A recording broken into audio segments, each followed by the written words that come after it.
Well, I gotta tell you guys, I've been talking about this area now for a while. This is the little area that I'm gonna be doing my YouTube tutorials for Windows 8.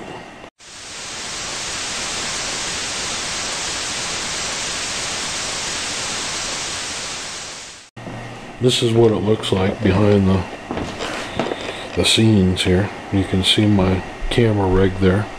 I've got my camera in my hand right now, so that's why it's missing. I need to get another camera. And I've got this softbox light which illuminates me, and there's our Yeti microphone that I did in another video. And I've got this control box that I can control my lights. There's a backlight here that's right up there. I'm gonna hit this button. You can see that it comes on and it illuminates this back portion here. Now we are missing one item. We want to put a shelf in here, and we have to purchase that yet. And then on the shelf we're going to put projects that we've done on the Brew in the past on the shelf. So, you know, things like our air cannon and Franken-Cube, those sort of projects will go on there. The table's not exactly set up perfect the way I want it. It's kind of a mess right now because I'm planning my first videos, but it'll come along. And we're going to use this rack here for all the computers that will be running the show, and we're just starting to fill this up now. So we are coming along. I did want to let you guys know that I picked up these servos at Radio Shack, and these things cost me about $5 a piece. They're discontinuing them, and they are found in the little parts bin at Radio Shack. So if you're interested in servos, I would definitely go to your Radio Shack right now and see if they have any more of these. I bought the two that my store had, so I bought all they had. But this is a 273-0441 standard servo, and while it's not Metal Gear or super strong, it's 180 degree 4 to 6 volts DC is all it says. So I don't know what the pounds or the ounces pulls on it. Anyway, I wanted to show you that. And there's one more thing. Speaking of servos, the Raspberry Pi is, I don't know if you can see this. Let me get a flashlight.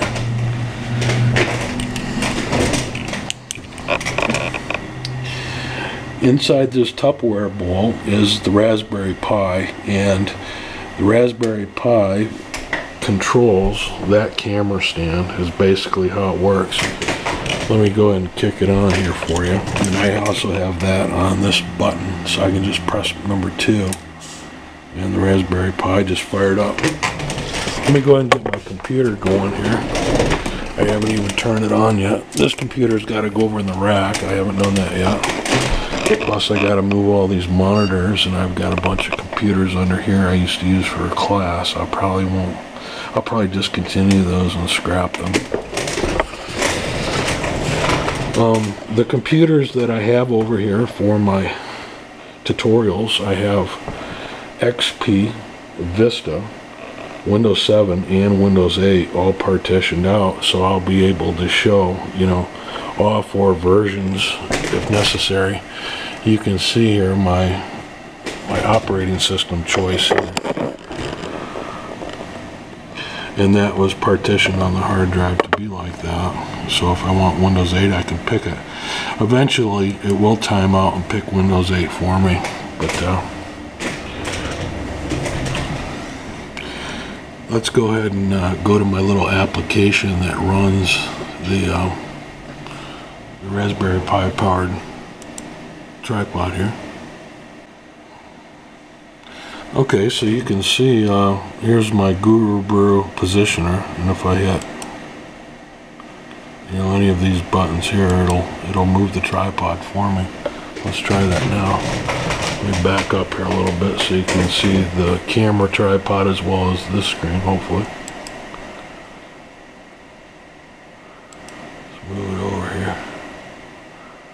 don't think it's quite booted yet. There it goes. So I'm going left right now. Let's go this way.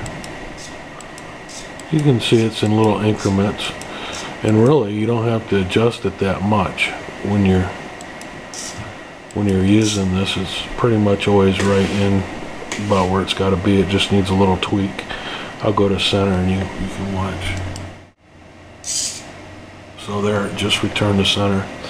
And then when we're all done recording for the day, we can just hit this button which shuts down the Raspberry Pi, and it just executes a script. You can see the Raspberry Pi is now shutting down. As soon as I click that, it will disconnect. So I just wanted to show you the little setup here. I don't know exactly when we're going to start doing these videos. I want to get started as soon as possible because there's a lot of Windows 8 and 7 stuff I can cover for you guys. There's one more thing I wanted to show you. I know this is kind of off the wall video today, but it's different. I picked this thing up. Let's get this thing over here. Anyway, I was at Big Lots and they had these on clearance, and I ended up getting it for like $5 because they were closing them out. But it's a Firefly in a box. Let me set the camera down here and I'll show it to you. It's called Firefly, and it looks like a mason jar. And I've already taken it out of here, but let's take a look at it here.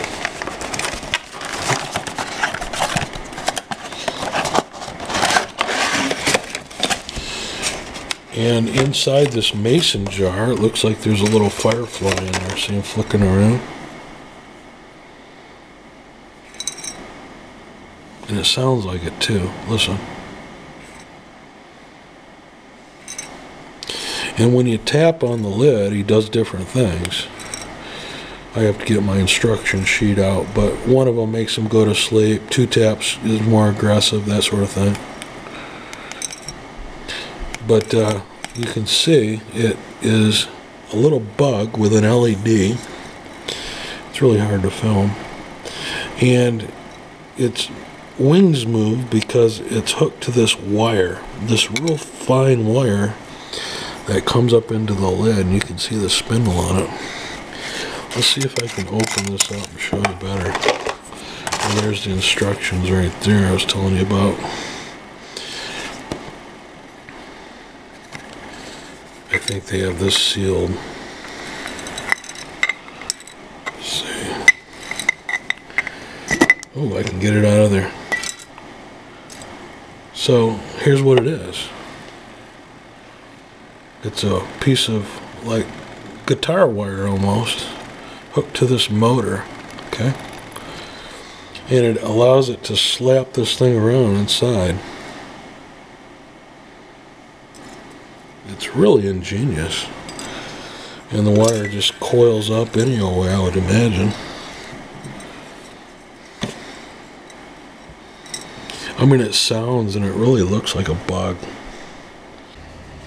So on this little piece of paper, it tells me how to tap the lid. And one tap is to make it light up and fly. You can see here, well, it's probably out of focus. I'll just read it to you. 2 taps to make it blink, 3 taps to make it glow, and 4 taps to make it glow and blink. Let's do 4 taps. 1, 2, 3, 4. See, I don't see it changing. Maybe I turn it off. Let's turn it back on here. Okay, there we go. Now let me tap it 4 times. 1, 2, 3, 4. Well, I don't know. It's still neat. And like I said, I only paid $5 for it. Anyway, that's a fun little thing I got for $5 on clearance. So if you see a Firefly, get it. It's cool. I'm going to have to leave it out here and check it out at night. I think that'll be neat. I probably need to change those batteries. Okay, guys, so I know this was a weird one, but I showed you my new studio setup. I showed you my Firefly, and I gave you a tip on some servos from Radio Shack. So it was a mixed bag today, but most of my stuff is. So thanks for watching. Don't forget to thumbs up. We'll see you next time. Bye for now. Hey guys, this is Steve. Thanks for watching. Hey, don't forget to subscribe if you like this video, and be sure to rate and comment. See ya.